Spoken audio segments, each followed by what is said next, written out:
Hello, good morning, everybody. Tara here with the Wifey Wake Up, No Makeup Again This Morning podcast. And today is a follow up to an earlier podcast about why husbands resist counseling. So this is part two. It's actually kind of part three. I've done basically 3 parts on this topic, but check out episode 59, 60, and then this is 62, and we'll all come together. I really try to keep these podcasts short, and the drawback is, however, that I don't always get to put all the pieces of the puzzle together. But the great thing is then you can check them out in more bite-sized pieces. So today is a follow-up and clarification on a few things, because where I left off last, you might be thinking, oh, great. Okay, so he doesn't want to go to counseling, so I just acquiesce to that and I just do my own thing and work on myself. I can do that. I've been doing that for years, and I'll just give it a try. And he's relieved because you're not asking him to go to counseling anymore. That is not the case. And I really want to clarify this because that could be just as not helpful as going to counseling and butting heads. So I want to clarify just real quick, the TLDR of this is I am for counseling, but you have to guide your counselor and let them know what your objectives are and what you want. And I'm absolutely for you have to continue communicating even if you're not going to counseling together. So that's the brief part of it. But hear me out. There's more to this that I think will be very, very helpful. So number one, whether you go to counseling or not, it's imperative that you do your best for the marriage, not simply what your personal desires are. I already said that before, but I want to iterate it again in this sense that when you are, let's say you've acquiesced to not going to counseling together, and you're going to, as I suggested in an early podcast, you're going to focus, just a moment.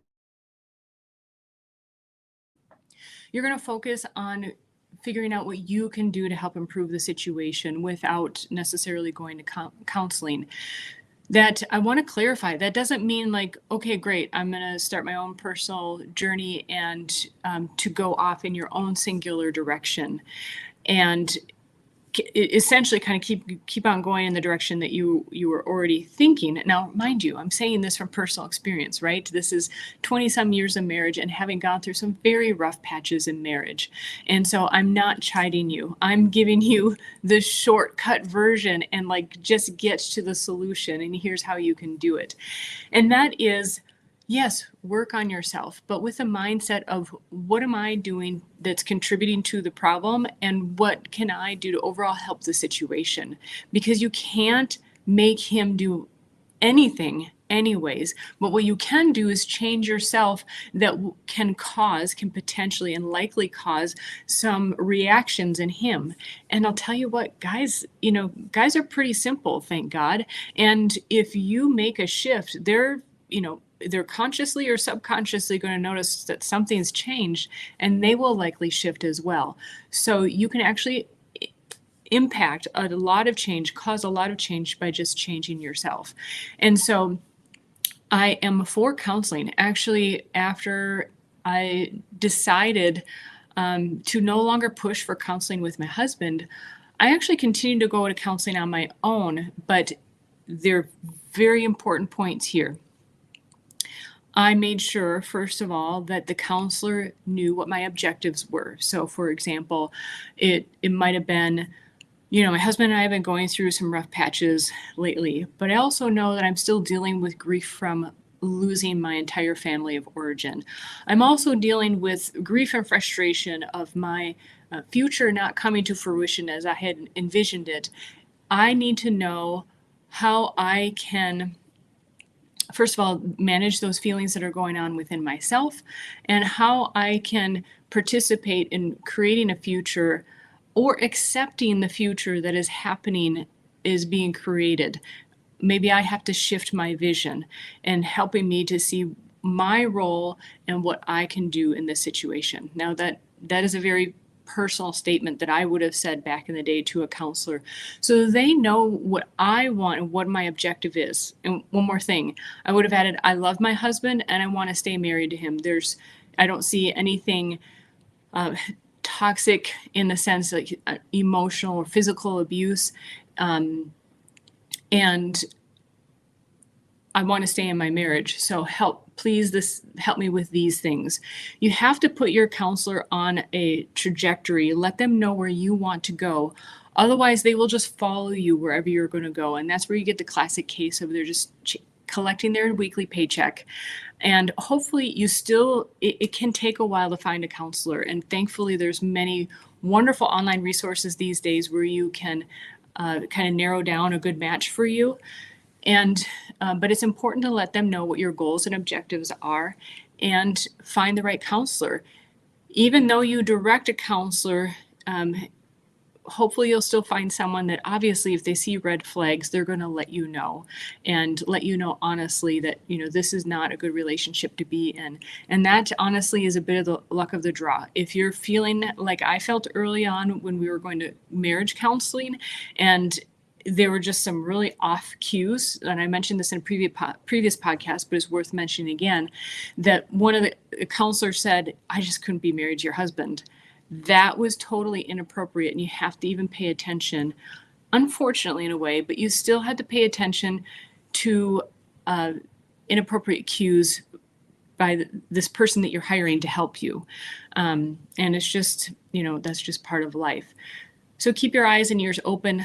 Let them know what your objectives are. And what I did is I didn't go in regularly. I went in for specific issues. So like particularly when I was really dealing with grief about losing my family of origin, I went in for several sessions kind of going through how do I manage these feelings? What are they telling me? And what I found out too is by addressing those types of issues or even my simultaneous grief of not seeing the future come to fruition for which I thought would come to fruition, is that the other issues in my marriage started to resolve as well as I resolved those other things that were going on for me. And so that's the key point that I really wanted to pass along, is that while in my last podcast, I did emphasize that I kind of went inwards and I didn't tell my husband all the things that I was fixing myself or this direction that I thought I would test to see, okay, he says he's not being heard in these counseling sessions or even by me. So I am going to get to the bottom of that and see, essentially I challenged myself to let's see if that's true. And basically, there's steel man and straw manning, right? And I thought, well, I'll try flipping the script and see how true that seems. And it was very true. So when I mean working on yourself, or if you take the same approach, be very careful that your goal is still focused on the betterment of the marriage and taking care of your other stuff on the side that may be impeding and getting in the way of your marriage. Now, of course, and I think it's atrocious in a way that I even have to say this, but of course, I'm not talking about relationships that really should be ended, right? Very emotional or physical abuse. I'm not talking about envisioning and keeping the marriage number one in relationships that are truly, as we say these days, toxic, right? And that should almost go without saying, but obviously I need to say that by what's come up in the comments. So I'm talking about otherwise healthy relationships that just need some work, and albeit it might be a lot of work. At the same time, we have so many great resources these days. I encourage you to read books and listen to podcasts. There's so much more available these days that wasn't over a decade ago when I was going through these really tough times, or we were.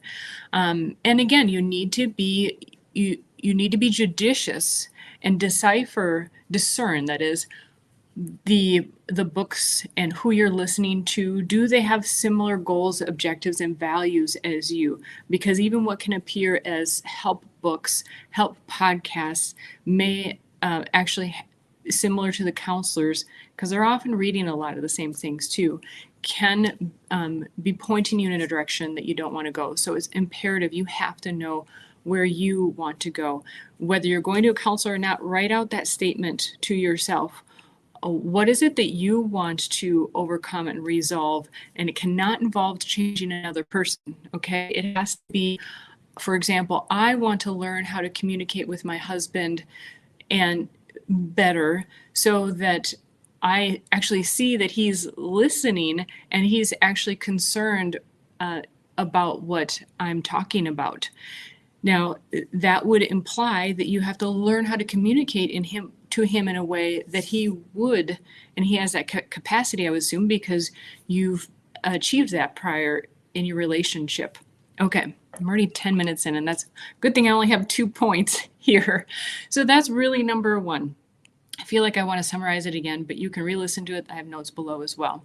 Number two, I want to clarify and emphasize that even though you may be acquiescing, and acquiescing, just to define it, because I wanted to look it up too, it means you're reluctantly agreeing, okay? So what that does is it kind of dissolves that contention, right? That being an issue for the two of you, and you can't hold it over his head or have that as a point of contention between the two of you.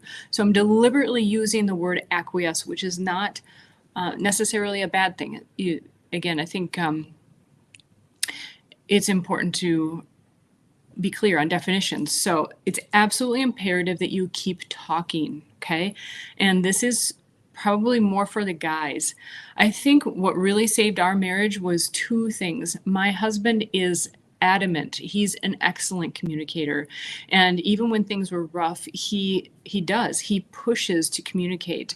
And I'm the opposite. I tend to be more avoidant and would rather just be like, leave it alone. I don't want to talk. Which I hear is more of a trait or characteristic of men where, they might just want to go to their man cave and just, give up talking.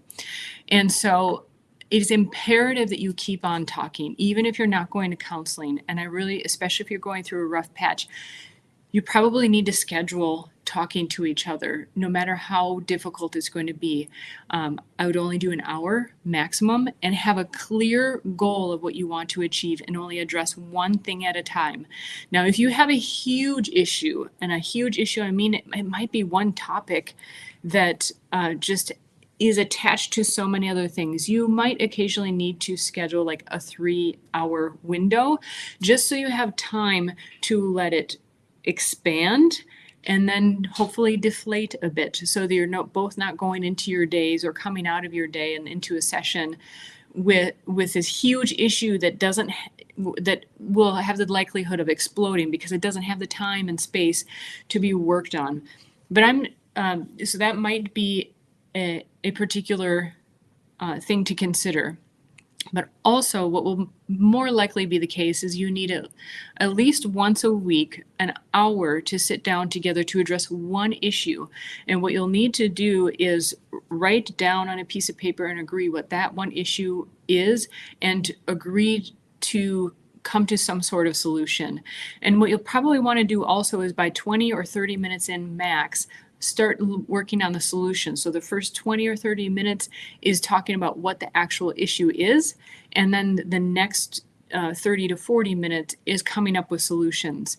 And rather than going back and forth on this is a solution, this is not a solution, just write down all the potential solutions, whether you like them or not. And then towards the end, sort it out and try to come to a solution that you both can work with, because it's usually if you're already having an issue, there's not a clear solution that you both can agree on readily. So you're probably each going to have to compromise a bit. And that's not a swear word, okay? So I skipped over a few things, but these are just as important while you're talking, is to use only I language. Now, if you've been to counseling, you already know this, but you really have to even write it on the piece of paper, right? Along with your objective, what is the one issue you're going to address, your start and stop time. Also to commit to only using I language. So instead of blaming the other person, you did this, you did that, this is what I think of you, that's a way to turn around the I statement onto you, right? Just absolutely refuse to point fingers or to use you statements and bring it all to I, and take accountability for yourself. It's going to be tough, but I'll tell you what, not addressing it will blow up and will be way more difficult to deal with. Another thing is pay attention. Just notice the difference at the times when you or your spouse is using I think or I feel language. Now, men typically use I think, and women typically use the term I feel. And it's just important to notice because they're both helpful at different times and they're both really can be difficult to hear at other times. So if you just notice and observe when and who is using the I think and I feel, it's just something helpful to note. So ladies, for example, if he says, well, I think this is what is happening, he's laying out what he is seeing and observing. But if you say, I feel this is what is happening, that's how the situation is making you feel. And that's where a lot of miscommunication can happen, where his statement is more matter-of-factual. Yours is just as real to you because that is how you feel, but it's not something that he can relate to. And so sometimes, especially when you're really in the thick of it, it is important to deliberately use I think and I feel. And I would offer to the guys, maybe sometimes saying, I hear that you're saying it makes you feel this way, just to acknowledge it. And ladies to acknowledge and to recognize when he's saying, I think, that take that into perspective that he's typically really observing something that in his perspective is actually happening. And that can actually really provide insight as well.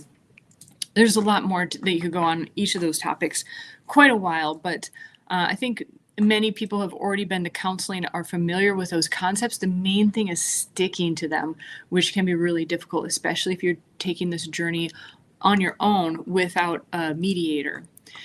So again, it's worth reiterating that, you know, when you marry, the two become one. Okay.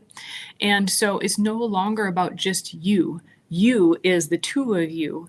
And so it's important to recognize that if you're just fighting for what you want, you're inevitably separating. You're just by default, by definition, you're separating. And so while it's important, we do need to communicate and be heard. The focus needs to be on what is good for the marriage, because usually that involves family, and the family is at least the two of you, which is very important because you affect so many around you. And oftentimes there are children and work and so many things attached to that relationship. So when you consider and revisit that a marriage is actually the two becoming one, and that the priority of the marriage is number one, if in your life you don't consider God being number one, that this will help put things into perspective. And that when he's shutting down is not saying anything, it's because he's not feeling heard, or he has observed in the past when he says stuff, he's not being heard. And so why say something anyways? And because she won't listen, right? And you ladies are trying to be heard as well, but he's not. You're both feeling like you're not being heard, but it is, you perceive it so differently. We do, and it's really absolutely amazing in a way that we can both not feel heard and feel blamed. But we perceive it and take it so differently. So just strive to get back on the same page. And what is a bigger goal, bigger objective of your marriage? And that can help. So, okay, I'm glad I got that off my chest, that number one, I'm not across the board against counseling, but you do have to go into it with eyes wide open. And just like any tool, you have to know how you want to use it and what you want to get out of it. Because if you use it inappropriately, the tool doesn't usually have, a counselor has their own agency and can decide what they want to do. But a lot of times, I've heard and experienced, a lot of counselors will go go where you want to go.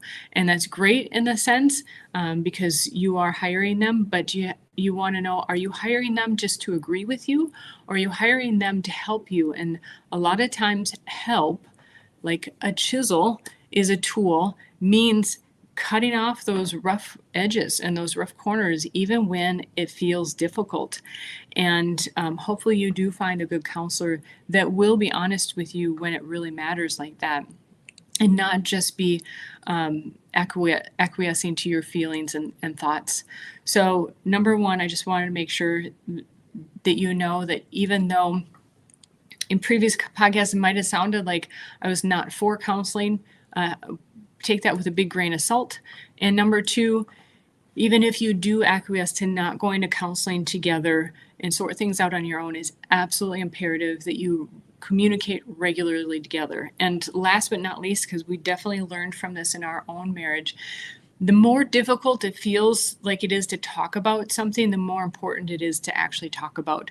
Because if you don't talk about it and you feel like, for example, we had the experience of, we thought we were protecting each other by not going into certain directions, it ended up building up and exploding.